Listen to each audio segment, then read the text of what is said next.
C5 app download ചെയ്യൂ. കാണൂ മുഴുവൻ എപ്പിസോഡുകളും സൗജന്യമായി.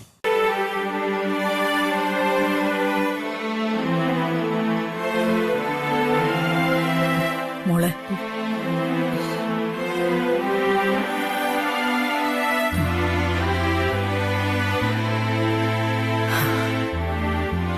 നീ കല്യാണം കഴിഞ്ഞു പോയ കളക്ടറാവുന്ന കാര്യം എങ്ങനെയാ? അത് ചിലപ്പോ നടക്കണമെന്നില്ലമ്മ. നമ്മൾ ആഗ്രഹിക്കുന്നതൊക്കെ എല്ലാം നടക്കണമെന്ന് വിചാരിച്ച അത് വിട്ടിത്തോ. പക്ഷെ നീ വിചാരിച്ച അത് നിഷ്പ്രയാസം സാധിക്കും മോളെ. എനിക്ക് വേണ്ടി ത്യാഗം ചെയ്ത് നിന്റെ ജീവിതം ഹോമിക്കരുത് നീ. ശരിയാ, കാര്യങ്ങൾ ഇങ്ങനെ നെഗറ്റീവായിട്ട് കാണരുതെന്ന് കുഞ്ഞേച്ചി എന്നല്ലേ എപ്പോഴും പറയാറ്. പോസിറ്റീവായി ചിന്തിച്ചാ പോസിറ്റീവായിട്ടുള്ള കാര്യങ്ങൾ നടക്കുന്നു കുഞ്ഞേച്ചി പറയാറുണ്ടല്ലോ.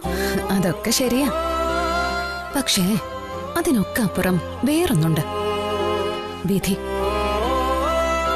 അതിന്റെ കാര്യത്തില് അതൊക്കെ നീ വിചാരിച്ചാ മാറും. ഈ വീട്ടുമുറ്റത്തൊരു വെള്ളക്കാറ് വന്ന് നിൽക്കുന്നതും ജില്ലാ കളക്ടർന്ന് ബോർഡ് വെച്ച ആ കാറിൽ നിന്ന് ഒരു പോലീസുകാരൻ ഡോറ് തുറന്നു തന്ന് നീ ഇറങ്ങുന്നതും സ്വപ്നം കണ്ടിട്ടുണ്ട് ഞാൻ. ഒന്നല്ല, ഒരുപാട് തവണ. ഈ വിധിന്നൊക്കെ പറയുന്നത് ശാലിനി സ്വയം ക്ഷണിച്ചു വരുത്തുന്നതാ അമ്മേ.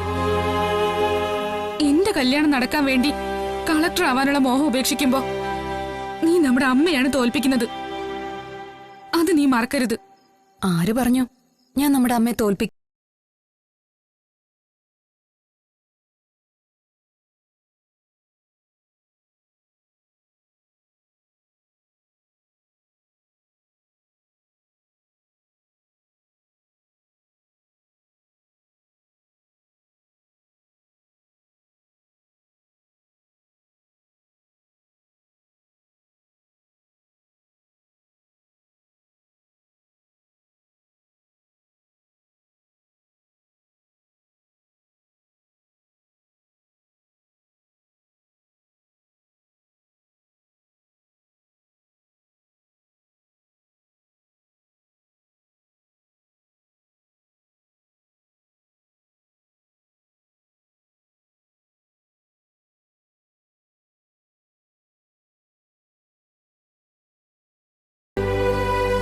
എന്നാലും ബാലേന്ദ്രന്റെ അടുക്കളയിൽ തീയൂതാൻ വേണ്ടിയിട്ടാണോ എന്റെ മോൾ ഇത്രയും പഠിച്ചതും ഉറക്കം ഒളിച്ചതെന്നൊക്കെ ഓർക്കുമ്പോ? അമ്മ ഇപ്പൊ ഇങ്ങനെ ഓരോന്ന് പറഞ്ഞേ മുറ്റത്ത് വന്ന് നിൽക്കുന്ന കല്യാണം മുടക്കാൻ നിൽക്കാതെ ആ രാജീവ് സാറിന്റെ അമ്മ വിജയലക്ഷ്മിയെ വിളിച്ച് നാളത്തെ ആ ചടങ്ങിന്റെ കാര്യം ഓർമ്മിപ്പിക്കാൻ നോക്ക്. പക്ഷെ അവരെ നമ്മൾ വിളിച്ചതല്ലേ, പിന്നെന്തിനാ ഇനി? അത് പോരാ, ഒന്നുകൂടെ ഓർമ്മിപ്പിക്കണം. അതാണ് അതിന്റെ ഒരു ഫോർമാലിറ്റി. ഡൗൺലോഡ് ചെയ്യൂ C5 ആപ്പ്. കാണൂ എല്ലാ എപ്പിസോഡുകളും സൗജന്യമായി.